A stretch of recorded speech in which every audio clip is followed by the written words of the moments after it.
આખરે કોંગ્રેસે અચાનક સીએમ બદલવાનો નિર્ણય કેમ લીધો અને કર્ણાટક વિધાનસભાની ચૂંટણી કર્ણાટકમાં આખરે ખુરશી બદલાઈ ગઈ અને સિદ્ધારમૈયાને કમ અને ખુરશી છોડવી પડી, કારણ કે હાઈકમાન્ડે કીધું કે હવે ખુરશી છોડો. એટલે કર્ણાટકની અંદર ડીકે શિવકુમારને મુખ્યમંત્રી બનાવવામાં આવ્યા છે. પરંતુ હું તમારી સાથે એ વાત કરીશ કે આખરે કોંગ્રેસે અચાનક સીએમ બદલવાનો નિર્ણય કેમ લીધો અને કર્ણાટક વિધાનસભાની ચૂંટણીમાં 23 મહિના બાકી છે, તો આ 23 મહિના પહેલાં આ નિર્ણય કોંગ્રેસને ફાયદો અપાવી શકશે. આ નિર્ણયને કારણે ભાજપને ફાયદો થઈ શકે. તો આ બધા મુદ્દા ઉપર હું તમારી સાથે વાત કરીશ. મારું નામ રાજેશ શાહ છે અને તમે જોઈ રહ્યા છો ગુજરાતના સૌથી મોટા ડિજિટલ ન્યૂઝ પ્લેટફોર્મ ખબર છે.com. મે 2023માં જ્યારે કર્ણાટક વિધાનસભાની ચૂંટણી થઈ ત્યારે કોંગ્રેસને 224 બેઠકોમાંથી 135 બેઠકો મળેલી અને એ વખતે કોંગ્રેસે નક્કી કરેલું કે સિદ્ધારમૈયાને મુખ્યમંત્રી બનાવવામાં આવે. અને એક એવી વાત પણ સામે આવી કે એ વખતે એવું નક્કી થયું કે 2.5 વર્ષ સિદ્ધારમૈયા સીએમ રહે અને 2.5 વર્ષ ડીકે શિવકુમાર જે નાયબ મુખ્યમંત્રી તરીકે એમને બનાવેલા એ રહે. પરંતુ 20 નવેમ્બર 2025ના દિવસે સિદ્ધારમૈયાનો 2.5 વર્ષનો કાર્યકાળ પૂરો થઈ ગયો, પણ એમણે ખુરશી છોડી નહીં અને એવી વાત કીધી કે કોંગ્રેસ હાઈકમાન્ડે આવી કોઈ જાહેરાત નથી કરી. એ પછી 20 મે 2026ના દિવસે સિદ્ધારમૈયાને 3 વર્ષ પૂરા થયા. હવે જ્યારે 20 નવેમ્બર 2025માં 2.5 વર્ષ પૂરા થયા ત્યારથી ડીકે શિવકુમારે હલ્લો બોલાવેલો કે સિદ્ધારમૈયા ખુરશી છોડે. હવે 20 મે 2026ના દિવસે 3 વર્ષ પૂરા થયા ત્યારે કોંગ્રેસે સિદ્ધારમૈયા ડીકે શિવકુમારને દિલ્હી બોલાવ્યા અને દિલ્હી બોલાવીને જે કોંગ્રેસના હાઈકમાન્ડ છે રાહુલ ગાંધી, મલ્લિકાર્જુન ખડગે, કેસી વેણુગોપાલ, એ બધા મોટા મોટા નેતાઓની હાજરીમાં પહેલાં મિટિંગ થઈ અને ડીકે શિવકુમાર અને સિદ્ધારમૈયાને 2 કલાક બહાર બેસાડી રાખવામાં આવ્યા. એ પછી બંનેને બોલાવવામાં આવ્યા અને 2 ઓફર કરવામાં આવી. સિદ્ધારમૈયાને કહેવામાં આવ્યું કે કર્ણાટકની ખુરશી છોડો અને રાજ્યસભામાં જાઓ અને સેન્ટ્રલ લીડરશિપની અંદર કામ કરો, અથવા એમનો જે પુત્ર છે યતીન્દ્ર, એ યતીન્દ્રને કેબિનેટ મંત્રી બનાવવા. એટલે આ 2 ઓફર કરી અને લંચનો સમય થયો એટલે રાહુલ ગાંધી ફરી ઘરે ગયા અને ઘરે જઈ અને સોનિયા ગાંધી અને પ્રિયંકા ગાંધી સાથે ચર્ચા કરી. તો પ્રિયંકા ગાંધીએ કર્ણાટકની અંદર ખુરશી બદલવાની વાત કરી. એમણે ડીકે શિવકુમારને સત્તા આપવાની ફેવર કરી. એટલે રાહુલ ગાંધી પાછા મિટિંગમાં આવ્યા અને એમણે નક્કી કરી લીધું કે ડીકે શિવકુમાર જ કર્ણાટકના મુખ્યમંત્રી બનશે. હવે સવાલ એમ થાય કે ખુરશી ખાલી કેમ કરાવી? તો રાજકારણના જાણકારોનું કહેવું એમ છે કે રાહુલ ગાંધી એવું ઈચ્છે છે કે કર્ણાટકની અંદર એક એવો નેતા હોય જે 10-15 વર્ષ કર્ણાટકની અંદર રાજ કરી શકે, કર્ણાટકની અંદર સત્તા ભોગવી શકે. 2028માં ફરી કોંગ્રેસની સરકાર આવે અને 2029માં લોકસભાની વધારે સીટ મળે એવું રાહુલ ઈચ્છે છે. અને 2028 સુધીમાં સિદ્ધારમૈયાની ઉંમર 80 વર્ષની થઈ જાય અને એની સરખામણીએ ડીકે શિવકુમારની ઉંમર 68 વર્ષની છે. તો હજુ ડીકે શિવકુમારની પાસે સમય છે.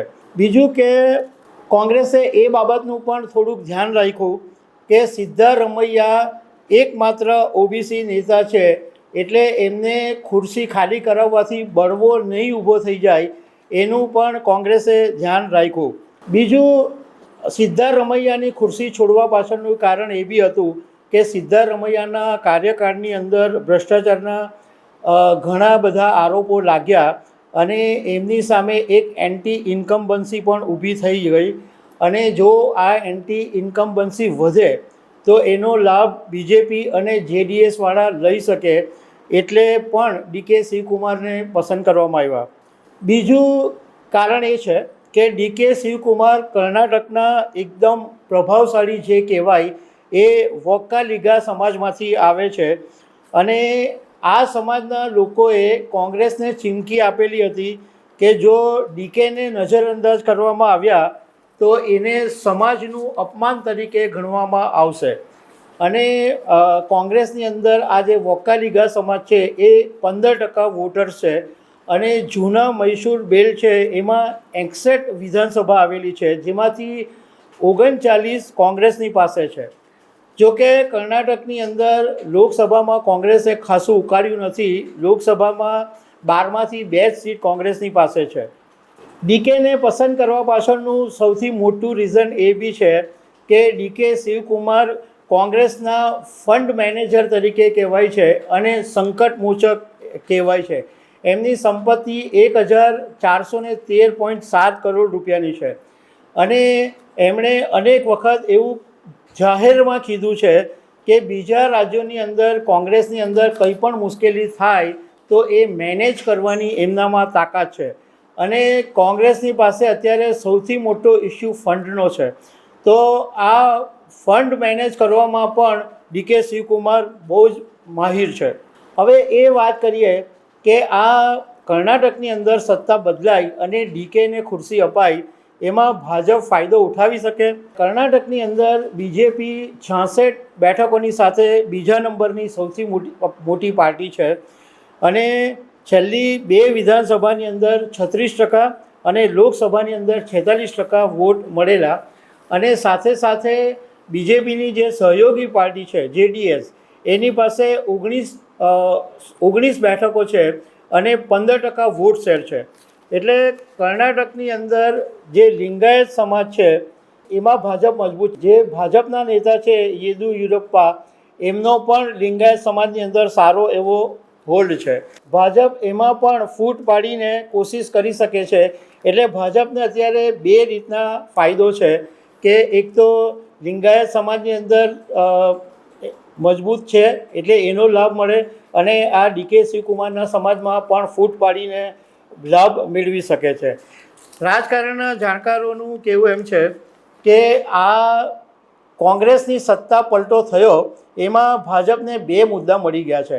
અને ભાજપ આ નેરેટિવ ફેલાવી શકે છે કે જુઓ, ઓબીસી નેતાને નજરઅંદાજ કરવામાં આવ્યા. એટલે સિદ્ધારમૈયા ઓબીસી નેતા છે, તો ઓબીસી નેતાને કોંગ્રેસે હાંકી કાઢ્યા, નજરઅંદાજ કરવામાં આવ્યા, એવું એક નેરેટિવ ફેલાવી શકે. અને બીજું નેરેટિવ એ ફેલાવી શકે કે જેમની પર ડાઘ લાગેલા છે, જેમની પર ભ્રષ્ટાચાર થયેલા છે, કારણ કે ડીકે શિવકુમાર જેલ પણ જઈ આવ્યા છે, એમની પર ભ્રષ્ટાચારના અનેક કેસો છે, લગભગ 29 જેટલા કેસો છે. અને આવા જેમની પર ડાઘ છે એવાને ખુરશી આપી એવું નેરેટિવ ચલાવી શકે છે. એટલે આ બધા ખેલ જોતાં એવું લાગે છે કે ભાજપ પૂરી કોશિશ કરશે, કારણ કે સાઉથની અંદર ભાજપને ઘૂસવાનું ઘણું મુશ્કેલ છે. હિન્દી બેલ્ટમાં ભાજપનો કબજો છે, પરંતુ સાઉથમાં ભાજપ ઘૂસી શકતું નથી. એટલા માટે કર્ણાટક બેઠક મેળવવી ભાજપ માટે બહુ જરૂરી છે. અને એક વખત કર્ણાટકનું 5 વર્ષનું રાજ ભાજપે કર્યું બી ખરું, પરંતુ એમના હાથમાંથી ગયું. એટલે કર્ણાટક પાછું મેળવવાની ભાજપ તજવીજ તો કરશે. તો દર્શક મિત્રો, આવી અનેક વાતો સાથે અમે તમને મળતા રહીશું. આભાર.